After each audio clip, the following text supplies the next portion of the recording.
Social media is not a real place. It's not real. It's fabricated. We're back with another week of Married at First Sight drama. Orson and Richelle this week was absolutely disgusting. I've never seen a woman speak to a man so badly on TV. In real life, never mind TV. They had in-laws week and her friend was like, I looked you up on social media and you're not a project manager, you're an actor. And he was like, well, I'm both.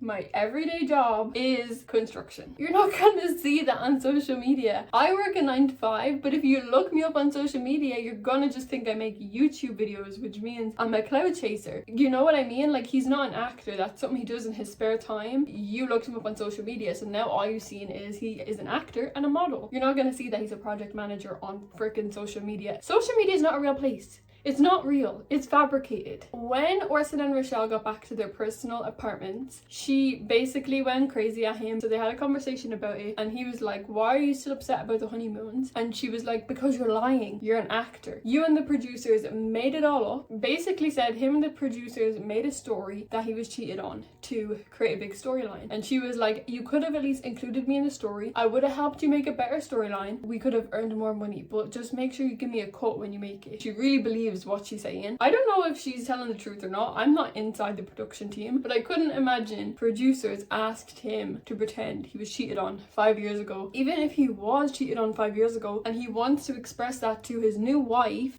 that's normal. To tell someone that you've started seeing you're married to that you were cheated on. So they're sitting in this conversation and Richelle says to him in a rage, she came here for a real man, insinuating that he's not a real man. She tells him, what will your boys think that you're crying on TV about being cheated on 5 years ago?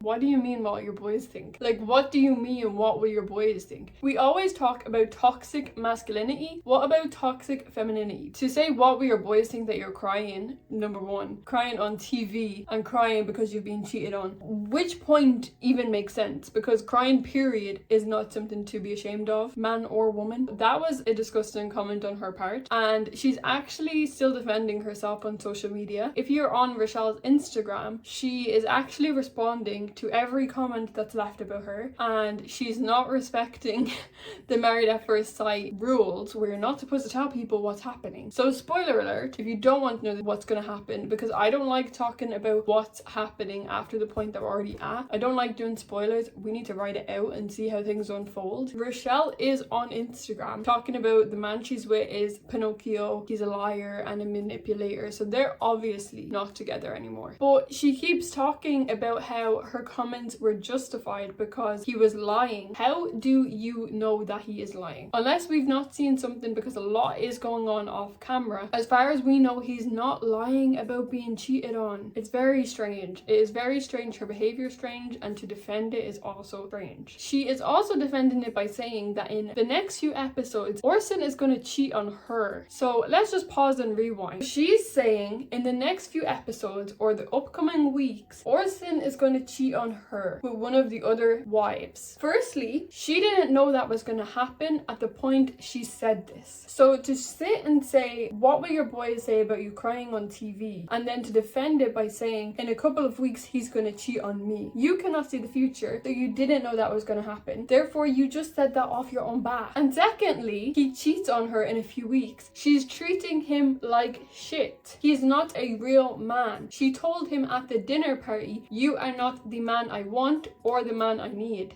I don't think that's cheating, because you guys are clearly not going to stay together. You know what? Let me not talk too much on what has not happened yet, okay? Because we've not seen it yet. It's not unfolded yet. So I can't judge. As far as I can see, Orson is a really nice guy and he has not done anything to deserve the way he's been spoken to. And it's really sad to see. And I hope that when the commitment ceremony comes around, they're going to call her out and Orson is going to reveal what she said to him. She needs to be called out on the way she's acting. And in terms of stay or leave, they should both write leave this week. But if they're saying he's going to cheat on her in a couple of weeks, they obviously write stay, or at least one of them do. And from the way I'm looking at things, it should be Orson writes stay and Richelle writes leave, because there's no way she should still be staying when he's not the man she wants or needs. And she said that a few times. I hate seeing men being treated like this because women just get away with it. This week we seeing Casper hit boiling point, and honestly, I don't blame him. The honeymoon comment is still being talked about. They had in-laws week this week and Emma had to bring it up to her sisters and then to Casper's friends. I get it. They asked the question, how was the honeymoon? And she told them the story. She didn't tell them that we're okay now, he's apologized, we've gotten over it. She is still hurt by it, which I also get. You guys are at a different stage now. He said sorry. He wants you guys to build a relationship, but you still keep bringing it up.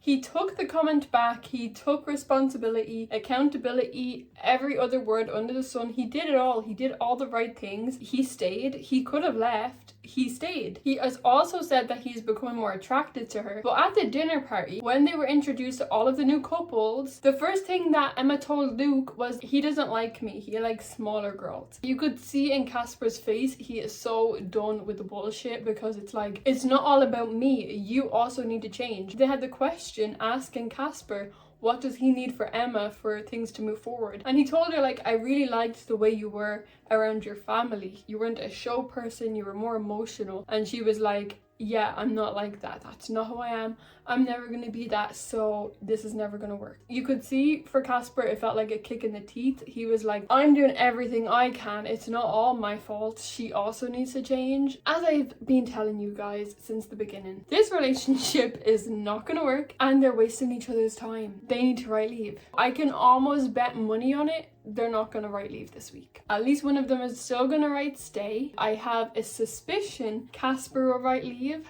but Emma will write stay. So if I'm right, then obviously that means I'm the best channel for you guys to get your news from. I have heard a rumor though that currently in present time, there is one spouse that is in therapy because of how the expert and his partner treated him. And I'm starting to think that it's Casper because you can see it's really starting to really affect him. In-laws week actually went really well for Polly and Adam, but we need to talk about it because I don't think that it's real. I feel like he just did it for his own satisfaction. Polly has basically been throwing herself at Adam. She's been waiting for him to just sleep with her again and give her affection. She's happy. I mean, happy wife, happy life. Isn't that what they say? She's happy now because she's getting what she wants, even though it's not real. Their relationship is not real. Adam is going to break down. It's loading. Maybe by next week. So they're now being physical with each other. And yeah, they both seem happier and more together. But when the new couples came in, we seen Polly's insecurities pop up again. We seen Adam talking about, we've got some lookers now. And he was actually talking about the guys. Polly was like, oh, who are you talking about? Who are you talking about? He wasn't even talking about the girls, but she's very insecure now. The three girls that arrived are his type. They're small, brunette, petite. She's clearly on edge about that. But I think they're going to be fine this week. But the cracks are going to come back. It's inevitable. I don't think it's going to work on the outside, but maybe they'll prove me wrong. Holly and Alex were also really good this week until the dinner party. Again, she let her insecurities get to her with the new girl. Although in her defense this time, Alex did spend the dinner party with his back to her because he was talking to the new girl. Now, for me, I would have been like, are you okay? Like, I literally would have just told him having your back to me is rude, because anybody having their back to me is rude. If I'm sitting with you and you've got your back to me, I'm going to tell you, like, I feel like that's rude, because it is. But she thought it would be best, and I understand why she thought it was best, to bring him into the back room to tell him how she felt, because Alex keeps talking about how he doesn't want to talk about things in public, and if you do, you're embarrassing him. By bringing him into the back room, now you were removing him from the group in front of everybody. We're leaving in the middle of a dinner party. Now you're drawing me out. You're still embarrassing me. Alex didn't like that, and he was like, you could have waited till we got home. Kind of can see his point as well, but I would have just made it a little comment of, sitting with your back to me is rude. Can you not do that? You're embarrassing me. Alex still seen it as a draw out. He needs to realize not everybody in this world is trying to embarrass him, and realize he needs to also respect his wife. I didn't like that he was sitting with his back to her. He was very chatty to the new girl, but I do think the producers were trying to set up Polly this episode, because I've never seen a new couple go to an apartment to meet the previous couples before the dinner party. That was weird. They were obviously trying to get the new girl Hannah to flirt with Alex. Their relationship's not working, and they wanted to set Holly off. You guys sent them here for marriage. Why are you trying to sabotage it? It doesn't actually make sense. Kieran and Christina, Lacey and Nathan, Ross and Sasha. There's not anything to report on. They're the same as last week. They're doing good. Nothing else has happened. We did see Sasha say that she wants to move to Manchester for Ross, which is sweet. He does have a daughter. It would be expected that she moves rather than him. But we will catch up next week after the commitment ceremony happens, and I hope we have at least dropped another couple. But honestly, I don't think we will. I hope we drop either Casper and Emma or Orson and Michelle, but I don't think we're going to. I think we're going to be sat here with the same couples and our new couples, which I did film another video for, so make sure to check that out and see my opinions on the new couples, because one of the girls from the other couple actually ghosted a previous Married at First Sight contestant to be on this show. So make sure to check out that video, and I will see you guys next week.